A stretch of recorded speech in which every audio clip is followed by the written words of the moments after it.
Assalamualaikum warahmatullahi wabarakatuh. Halo teman-teman semua, perkenalkan nama aku Rai Islamia. Aku dari jurusan Bimbingan Konseling Islam kelas 6A dengan NIM 2313427. Teman-teman, aku di sini akan mereview salah satu materi dari mata kuliah Bimbingan Konseling Karir, yaitu materi yang akan aku review adalah materi tentang Trade and Factor Theory. Teman-teman, pernah nggak sih kalian melihat seseorang yang setiap hari berangkat kerjanya, ia berangkat kerja dengan penuh semangat, tersenyum, bahkan terlihat menikmati pekerjaannya? Namun, di sisi lain, ada juga beberapa orang yang baru saja beberapa bulan bekerja, tetapi ia sudah merasa bosan, merasa stres, atau bahkan sampai ia ingin resign dari pekerjaannya. Nah, menurut kalian, apa sih yang membedakan keduanya?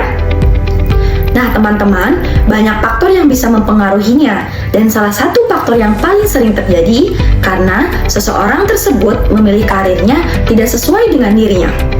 Nah, fenomena inilah yang akan coba dijelaskan oleh teori yang cukup terkenal tadi, yaitu teori Trade and Factor Theory. Nah, teman-teman, coba bayangkan jika ada dua orang mahasiswa yang baru saja lulus kuliah.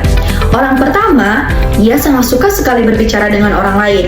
Dia mudah bergaul, percaya diri ketika presentasi, senang membantu teman ketika memiliki masalah, dan juga aktif dalam berbagai organisasi. Sedangkan orang kedua, dia memiliki karakter yang berbeda, di mana dia lebih senang bekerja dengan data, senang menghitung, teliti, dan juga menikmati aktivitasnya yang membutuhkan analisis mendalam. Pertanyaannya sekarang, apakah kedua orang tersebut cocok berada dalam satu pekerjaan yang sama? Pasti jawabannya tentu tidak. Karena teman-teman, jika orang pertama dipaksakan setiap harinya harus bekerja berhadapan dengan angka dan laporan, bisa jadi ia akan cepat bosan. Dan sebaliknya, jika orang kedua harus terus-menerus berbicara dan berhadapan dengan orang banyak, maka ia akan merasa tidak nyaman. Dari contoh sederhana inilah, kita bisa memahami teman-teman bahwasanya setiap orang memiliki karakter yang berbeda dan pemilihan karir yang tepat pun bisa berbeda-beda. Teman-teman, teori Trade and Factor ini pertama kali dikembangkan oleh seorang tokoh yang bernama Frank Parson, di mana beliau dikenal sebagai Bapak Bimbingan Karir karena pemikirannya menjadi dasar dalam membantu seseorang memilih pekerjaan yang sesuai. Menurut beliau, seseorang akan lebih mudah mencapai kesuksesan dan juga kepuasan kerja apabila pekerjaan yang dipilihnya sesuai dengan karakteristik dirinya. Dengan kata lain, semakin cocok seseorang dengan pekerjaannya, maka akan semakin besar kemungkinan ia merasa nyaman, produktif, dan juga bahagia dalam bekerja. Dalam teori ini terdapat dua konsep utama, yaitu trade dan juga factor, di mana yang pertama adalah trade. Trade merupakan segala sesuatu yang terdapat dalam diri seseorang. Trade mencakup berbagai aspek seperti minat, bakat, kemampuan, nilai hidup, dan juga karakteristik yang dimiliki oleh seseorang. Nah, misalnya, ada orang yang memiliki bakat berbicara di depan umum. Ada juga yang memiliki kemampuan menganalisis dengan baik. Sedangkan, ada sebagian orang yang senang bekerja dengan tim. Tetapi, ada juga yang lebih nyaman bekerja secara mandiri. Semua karakter tersebut merupakan trait yang membedakan antara satu individu dengan individu lainnya. Yang kedua adalah faktor. Faktor adalah berbagai tuntutan, syarat, dan juga karakteristik yang dibutuhkan oleh suatu pekerjaan. Setiap pekerjaan memiliki tuntutan yang berbeda-beda. Sebagai contoh, seorang dokter memerlukan ketelitian, kemampuan mengambil keputusan, dan rasa empati terhadap pasien. Dan juga seorang guru membutuhkan kemampuan komunikasi, kesabaran, dan juga kemampuan menjelaskan materi kepada peserta didik.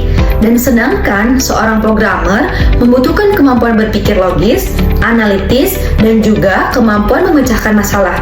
Jadi, faktor ini berkaitan dengan apa yang dibutuhkan oleh dunia kerja. Lalu, bagaimana caranya menentukan karir yang tepat? Menurut Frank Parson, ada 3 langkah utama yang dapat kita lakukan. Langkah pertama adalah mengenali diri sendiri. Tanyakan pada diri kita, apa kelebihan yang saya miliki, apa yang saya sukai, lalu kemampuan apa yang paling menonjol dalam diri saya. Karena teman-teman, tanpa kita mengenali diri sendiri, akan sulit menentukan arah karir yang sesuai. Langkah kedua adalah mengenali dunia kerja. Kita perlu mencari informasi tentang berbagai jenis pekerjaan, tugas yang dilakukan, keterampilan yang dibutuhkan, serta peluang karir yang tersedia. Karena semakin banyak informasi yang kita miliki, semakin mudah kita membuat keputusan yang tepat. Dan langkah yang ketiga adalah mencocokkan keduanya. Bandingkan antara karakteristik diri kita dengan tuntutan pekerjaan. Jika terdapat kesesuaian yang tinggi, maka peluang untuk berhasil dan merasa puas dalam pekerjaan juga akan semakin besar. Teman-teman, teori Trade and Factor juga memiliki beberapa kelebihan dan kekurangan. Salah satunya seperti dapat membantu seseorang memilih karir secara lebih rasional dan juga terarah. Teori ini juga dapat membantu individu memahami potensi yang dimilikinya, sehingga dapat mengurangi risiko salah memilih pekerjaan. Namun, teori ini juga memiliki keterbatasan, di mana manusia bukanlah individu yang statis. Minat, kemampuan, pengalaman, bahkan tujuan hidup seseorang dapat berubah seiring berjalannya waktu. Karena itu, pilihan karir yang cocok saat ini belum tentu tetap sama di masa depan. Oleh karena itu, teori ini sebaiknya digunakan hanya sebagai panduan saja, bukan satu-satunya acuan dalam menentukan masa depan kita. Dari pembahasan yang kita bahas kali ini, kita dapat mengambil pelajaran yang begitu penting, bahwa tidak semua pekerjaan cocok untuk semua orang. Dan karir yang baik tidak hanya tentang gaji yang tinggi atau pekerjaan yang terlihat bergengsi. Tetapi, karir yang baik adalah karir yang dapat membuat kita berkembang, merasa nyaman, dan juga sesuai dengan potensi yang kita miliki. Karena ketika minat, bakat, kemampuan, dan pekerjaan yang tepat bertemu pada satu titik, disitulah peluang untuk mencapai kesuksesan dan kepuasan terasa menjadi lebih besar. Jadi, sebelum kita menentukan karir impian kita, maka kenalilah diri kita sendiri. Karena masa depan yang tepat dimulai dari kita dapat bisa memahami tentang diri kita sendiri. Teman-teman, mungkin hanya itu yang bisa saya sampaikan. Kurang lebihnya mohon maaf. Terima kasih. Wassalamualaikum warahmatullahi wabarakatuh.